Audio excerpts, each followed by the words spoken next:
আজকে আমি আলোচনা করছি পাওয়ার সেক্টর নিয়ে।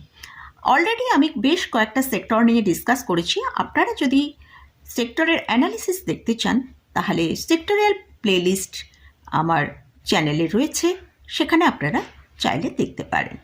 ভিডিওটা শুরু করা যাক। আমি নিরুপমা শেয়ার শেখো চ্যানেলের পক্ষ থেকে সকল বন্ধুদের স্বাগত জানাই। আমরা যখনই কোনো স্টকে পিক করি তার আগে আমরা যদি সেই সেক্টরটা সম্পর্কে একটু ভালো করে জেনে নিই তাহলে বোধহয় স্টক পিক করাটা অনেক সহজ হয়ে যাবে। তাই সেক্টর সম্পর্কে আমাদের অবশ্যই নলেজ থাকা প্রয়োজন, কারণ সেই সেক্টরটা আগামী দিনে কী ধরনের পারফরমেন্স করবে বা আগে কী ধরনের পারফরমেন্স করেছে বা এই সেক্টরের ডিমান্ড কীরকম রয়েছে, কতটা এই সেক্টরটা প্রয়োজন, সব কিছু বিষয় আমরা কিন্তু সেক্টর অ্যানালিসিস করলে দেখতে পেয়ে যাব। তো এই পাওয়ার সেক্টরের ডিমান্ড কীরকম রয়েছে সেইটা আমরা আগে একটু দেখে নিই। পৃথিবীর মধ্যে ইন্ডিয়া হচ্ছে এই ইলেকট্রিসিটিতে third largest producer and consumer. Growing population increase হওয়ার জন্য কিন্তু আগামী দিনে যে ধরনের মাথাপিছু বিদ্যুতের চাহিদা বাড়ছে সেখানে কিন্তু একটা ভালো ডিমান্ড আমরা দেখতে পাবো। ইন্ডিয়ার পাওয়ার কনজাম্পশন FY23-তে 9.53-তে গ্রোথ হয়েছে 1503.65 বিলিয়ন ইউনিটস। এবারে আমরা দেখব এই পাওয়ার সেক্টরে আমাদের গভর্নমেন্ট কি করছে। 2023-24-এর যখন ইউনিয়ন বাজেট পেশ হয়েছিল তখন এই পাওয়ার সেক্টরে অ্যালোকেট করা হয়েছিল $885 মিলিয়ন। সেটা আমাদের টাকায় যদি হিসেব করা যায় সেটা হচ্ছে 7,327 করোড়। আর আমাদের ইন্ডিয়া গভর্নমেন্টের প্ল্যান হচ্ছে যে রিনিউয়েবল এনার্জির ক্যাপাসিটি আগামী 2030-এর মধ্যে 500 গিগাওয়াটে পৌঁছানো। এর জন্য কি কি পলিসি করা হয়েছে? 100% FDIদের অ্যালাউ করা হয়েছে এই পাওয়ার সেক্টরে। আর টোটাল ইনফ্লো হচ্ছে FDIদের পাওয়ার সেক্টরে 16.58 বিলিয়ন। ইন্ডিয়ার পাওয়ার জেনারেশন ইন্ডাস্ট্রিতে যে টোটাল ইনভেস্টমেন্টটা সেটা হচ্ছে 33 লাখ করোড়, যেটা $ডলারে হচ্ছে 400 বিলিয়ন।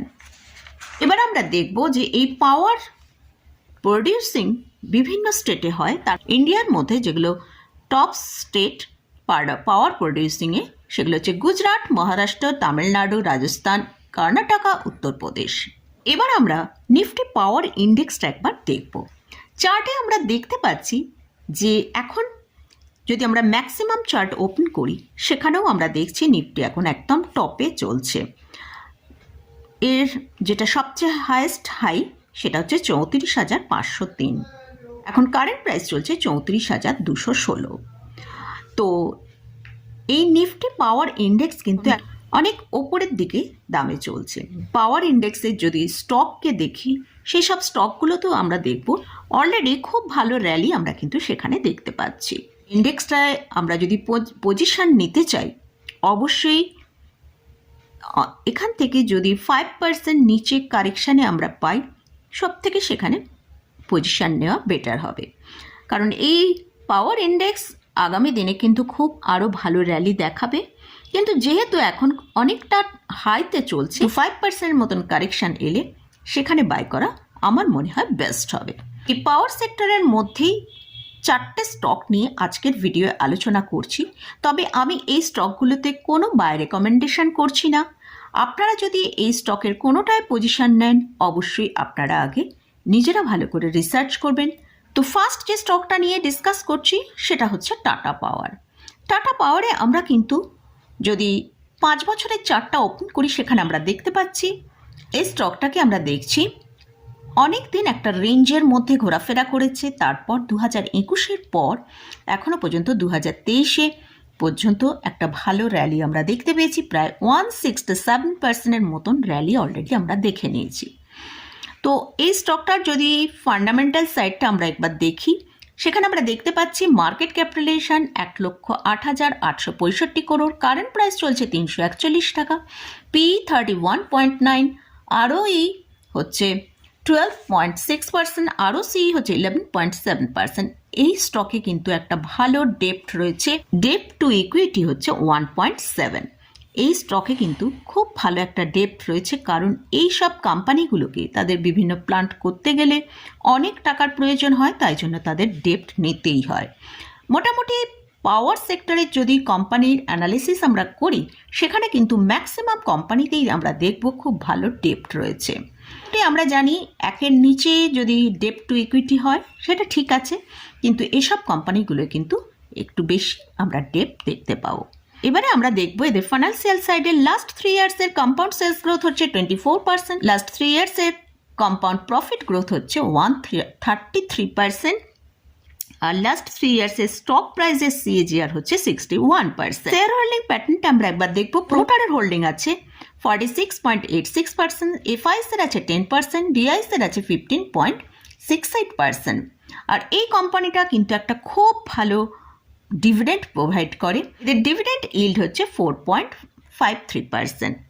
নেক্সট যে স্টকটা নিয়ে আলোচনা করছি সেটা হচ্ছে পাওয়ার গ্রিড।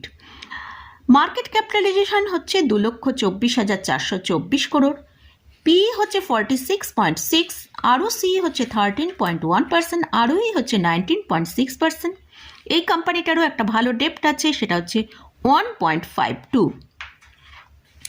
এদের যদি লাস্ট 3 ইয়ার্সের সেলস গ্রোথ দেখি, সেখানে দেখতে পাবো একটা ভালো সেলস গ্রোথ এরা লাস্ট 3 বছরে দেখিয়েছে। মার্চ 21-এ যদি দেখি 39,640 করোড়, সেখান থেকে 2023-এ দেখছি 45,581 করোড়। লাস্ট 3 ইয়ার্সের নেট প্রফিট যদি দেখি, মার্চ 2021-এ দেখছি 12,030 করোড়, সেখান থেকে মার্চ 2023-এ দেখছি 15,417 করোড়। এই স্টকের শেয়ার হোল্ডিং প্যাটার্নটা আমরা একবার দেখব। প্রোমোটারের হোল্ডিং আছে 51.34%, FIs এর হোল্ডিং আছে 32.01%, DIs এর হোল্ডিং আছে 13.21%। এখানে কিন্তু FIs এবং DIs দের একটা স্ট্রং পজিশন নেওয়া আছে, সেটা প্রায় 35%-এর ওপর। নেক্সট যে স্টকটা নিয়ে আলোচনা করছি সেটা হচ্ছে JSW এনার্জি। এটা JSW গ্রুপেরই একটা স্টক, এর এখানে পাওয়ারের বিজনেস হয়। আর এদের মার্কেট ক্যাপিটালাইজেশন হচ্ছে 69,076 করোড়, পি হচ্ছে 43.3, ROCE হচ্ছে 7.28%, ROE হচ্ছে 7.22%। এই কোম্পানিটারও একটা ভালো ডেপ্ট আছে, সেখানে দেখতে পাচ্ছি ডেপ্ট টু ইকুইটি 1.33। লাস্ট 5 ইয়ার্সের কম্পাউন্ড প্রফিট গ্রোথ 98%, লাস্ট 3 ইয়ার্সের স্টক প্রাইসের CAGR যদি দেখি সেটা 85%। আর এই স্টকটার যদি শেয়ার হোল্ডিং প্যাটার্নটা একবার দেখি, সেখানে আমরা প্রোমোটারের হোল্ডিং আছে 73.39%, FIs এর হোল্ডিং আছে 8.38%, DIs এর হোল্ডিং হচ্ছে 9.69%। লাস্ট যে স্টকটা নিয়ে ডিসকাস করছি সেটা হচ্ছে SGVN। এই স্টকটার ফুল ফর্ম হচ্ছে সতলুজ জল বিদ্যুৎ নিগম, ইন্ডিয়ান পাবলিক সেক্টর কোম্পানি। এটা ভারত সরকার এবং হিমাচল প্রদেশ সরকারের যৌথ উদ্যোগে এই কোম্পানিটা তৈরি হয়েছে। এর মার্কেট ক্যাপিটালাইজেশন হচ্ছে 37,282 crore, current price 94.9, P 35.9, ROCE 9.27%, ROE 10.3%। Healthy dividend এই কোম্পানিটাও পে করে। এদেরও ডেপ্ট আছে, সেটা তাহলে ডেপ্ট টু ইকুইটি আমরা একবার দেখি, সেখানে হচ্ছে 1.01। এই কোম্পানিটার লাস্টের যদি দুটো কোয়ার্টার সেলস আমরা দেখি, সেখানে খুব ভালো একটা সেলস কিন্তু আমরা দেখতে পাচ্ছি। জুন কোয়ার্টারে, জুন 2023-এ যদি দেখি, সেখানে 675 করোড় ছিল, সেখান থেকে সেপ্টেম্বর 2023-এ 878 করোড় জাম্প আমরা কোয়ার্টার টু কোয়ার্টারে দেখতে পাচ্ছি। নেট প্রফিটের জুনের কোয়ার্টারে যদি দেখি, সেখানে দেখছি 272 করোড়, আর সেপ্টেম্বর 2023-এ যদি দেখি 440 করোড়। তাহলে সেলস এবং নেট প্রফিট দুটোতেই দেখলাম কিন্তু দুটো কোয়ার্টারেই ভালো প্রফিট এবং সেলস দেখিয়েছে। এই স্টকটার যদি 3 ইয়ার্সের স্টক প্রাইসের CAGR দেখি 54%, আর 1 ইয়ারের যদি দেখি সেটা 171%। লাস্ট 1 ইয়ারে অনেকটা র্যালি দেখতে পেয়েছি।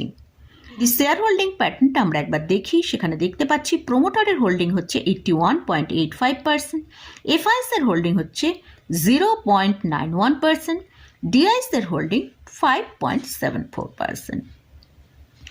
এখানে এফআইএস এবং ডিআইএসদের খুব ভালো পজিশন নেই। তো মোটামুটি এই 4টে স্টক নিয়েই আলোচনা করলাম। এই স্টকগুলোর কোনোটাই কিন্তু আমি বাই রেকমেন্ডেশন করছি না। মার্কেটের মধ্যে আমরা যেরকম খুব ভালো র্যালি দেখেছি এবং মার্কেট এখন হাইতে ট্রেড করছে, সেরকম কিন্তু পাওয়ার সেক্টরও কিন্তু খুব হাইতেই এরা ট্রেড করছে। তার জন্য পাওয়ার স্টকগুলোতেও আমরা খুব ভালো র্যালি দেখতে পাচ্ছি। তবে আমার মনে হয় এখান থেকে যদি আমরা 4 থেকে 5% ডিক্লাইনে পাই, সে জায়গায় বোধহয় পজিশন নেওয়াটা বেটার হবে। তো মোটামুটি আজকের মতন ভিডিওটা এখানেই শেষ করছি। ভিডিওটা যদি ভালো লাগে অবশ্যই লাইক করবেন, শেয়ার করবেন, সাবস্ক্রাইব করবেন। ধন্যবাদ।